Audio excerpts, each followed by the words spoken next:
Hello दोस्तों, स्वागत है नई वीडियो में। आज की वीडियो में बात करेंगे किराना बिजनेस के लिए रूम खुद का होना चाहिए या फिर किराए पर लें, है ना। किराए पर लेते समय एग्रीमेंट में ये गलती मत करना, क्योंकि जो मैं आपको बताने जा रहा हूँ भाई, बहुत से दुकानदार ऐसे भी हैं ना जो उनके साथ में ये चीज़ें हो रही है ना। तो ये गलती आप कभी ना करें। जो हमारे साथ में हुआ है, मैं सोचता हूँ ये गलती आप ना करें, ये गलतियाँ आपके साथ में ना हो। क्योंकि देखिए, सबसे बड़ी प्रॉब्लम्स क्या होती है एक दुकानदार के लिए, जब भी एक दुकानदार दुकान किराए पर लेता है ना, उससे सबसे बड़ी भूल और सबसे बड़ी गलतियाँ क्या होती है देखिए। क्योंकि देखिए, जो गांव में होता है ना, गांव में एग्रीमेंट का सिस्टम बहुत ज़्यादा कम है ना। लोग भरोसे पर चलते हैं, क्योंकि आपको भरोसा नहीं करना चाहिए। जो समय चल रहा है ना, भरोसे लायक नहीं है। अगर आप भरोसा करते हैं ना, तो ये सोच लीजिएगा कि आप गड्ढे में गिरने वाले हैं। जो मेरे साथ में हुआ है और जो आपके साथ में हो रहा है ना, ये चीज़ें ना हो पाए भाई। क्योंकि देखिए, जब भी आप रूम किराए पर लेते हैं ना बिजनेस करने के लिए, तो आपसे क्या गलतियां होती हैं, क्योंकि आप एग्रीमेंट कराते नहीं हो।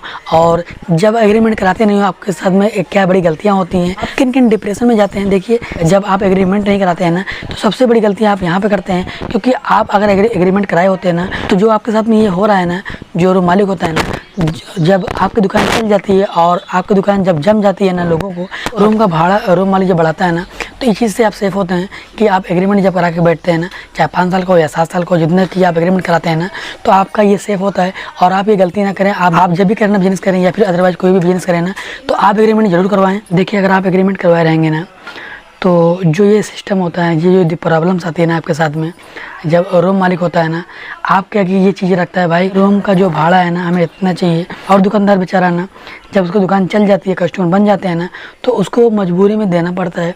और ये चीज़ें ना शायद आपके साथ में हो रहा होगा। कुछ दुकानदार ऐसे भी होंगे ना जो हमारी वीडियो को देख रहे होंगे, ये चीज़ें उनके साथ में भी हो रहा होगा जो मैं बता रहा हूँ भाई। क्योंकि देखिए कि अक्सर ऐसे होता है, जब दुकानें चल जाती हैं और कस्टमर बन जाते हैं भाई ना, तो उन दुकानदार के साथ में ये चीज़ें जरूर होती है। जो रूम मालिक होता है ना, ये चीज़ें उसके साथ में ज़रूर होता है। और इस चीज़ से लोग मजबूर होते हैं कि भाई हमारी दुकान चल रही है, हमारे कस्टमर बन चुके हैं, है ना। तो इसी का मौका फ़ायदा जो रूम मालिक होता है ना उठाता है भाई।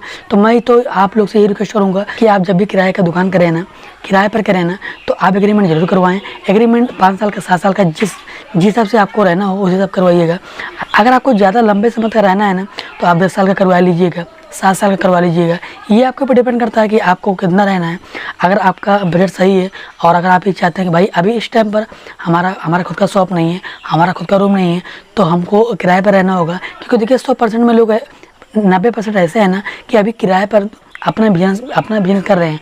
और वो क्यों टिके हैं? क्योंकि वो एग्रीमेंट करवा के बैठे हैं। जो हमारा शॉप आप देख रहे हैं ना, ये हमारा किराए पर है ना। मैं इसका एग्रीमेंट कराया हूँ, है ना। अगर आप सबका सपोर्ट ऐसे रहा ना, और आप लोग ऐसे सपोर्ट करते रहेंगे ना, तो बहुत जल्द हमारा खुद का शॉप होगा, यानी हमारा खुद का मकान होगा। क्योंकि जो हमारा शॉप है ये किराए पर है, यानी रेंट पर है।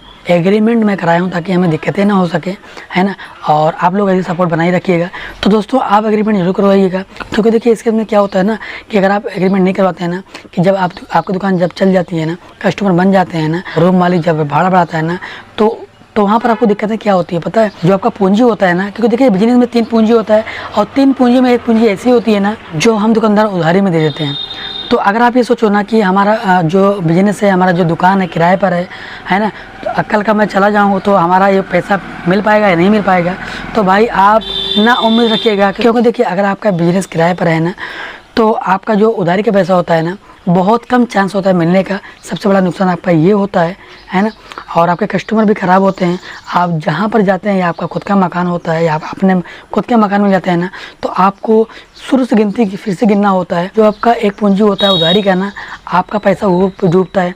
और दूसरी बात, जब आप कहीं और जाते हैं ना, तो आपको नया नया कस्टमर बनाना पड़ता है ना। हालांकि अगर आपके पास एक्सपीरियंस है और आप बिजनेस करके बैठे हैं, ऑलरेडी आप पहले से बिजनेस कर रहे हैं ना, तो आपको कम दिक्कतें होती हैं कस्टमर बनाने में, क्योंकि आपको एक्सपीरियंस हो जाता है ना, कैसे दुकान चलानी है और कैसे कस्टमर बनाने हैं। लेकिन जो आपका पूंजी का पैसा होता है ना, जो आप उधारी में देते हैं ना कस्टमर को, वो आपका नुकसान होता है। आपको दिक्कतें बहुत ज़्यादा होने लगती हैं भाई। तो मैं आप लोग से ये रिक्वेस्ट करूँगा भाई कि आप जब भी बिजनेस करें ना, ऐसा नहीं है किराना ही बिजनेस हो, अदरवाइज कोई भी बिजनेस करें ना, तो आपका खुद का मकान हो तो बहुत बेहतर होगा। अगर आपका खुद का मकान नहीं है ना, अगर आप किराए पर ले रहे हैं ना, तो आप एग्रीमेंट जरूर करवाएं। अगर आप एग्रीमेंट करवाए रहेंगे तो आपको ये दिक्कतें नहीं होंगी भाई।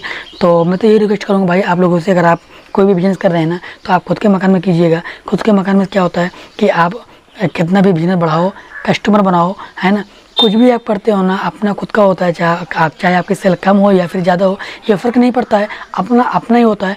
मैं आपको एग्ज़ाम तौर पे बता रहा हूँ कि देखिए गांव में ना मिनिमम मैं आपको बता रहा हूँ कि मिनिमम 1000 रुपये रूम का भाड़ा होता है। यही 1000 रुपये साल का 12,000 रुपये होता है, या यही 12,000 रुपये से आपका खर्चा निकल सकता है।